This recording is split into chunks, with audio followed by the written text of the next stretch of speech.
Xo'p, 20.52 11-noyabr 2025-yil seshanba. Xo'p, chaqiruv bo'yicha kelganmiz. Chaqiruv bo'yicha aylanmay qolgandi kir mashinamiz. O'sha kiyimi bilan qolib ketgandi. Hozir kelib, tekshirib, xudo xolisa ishlatib berdik. Qisqa vaqtda ishlatib, o'z egalariga ko'rsatib beramiz. Ishlashlari yaxshimi? Ha, yaxshi. Shunaqa.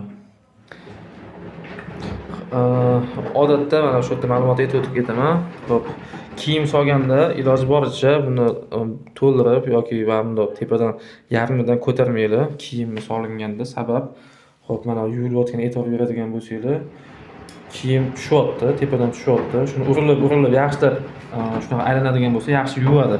Bo'lmasa plotniy qilib to'ldirib tashlaydigan bo'lsanglar, yaxshi yuvmaydi. Dog'i bilan o'sha holatda chiqib keladi.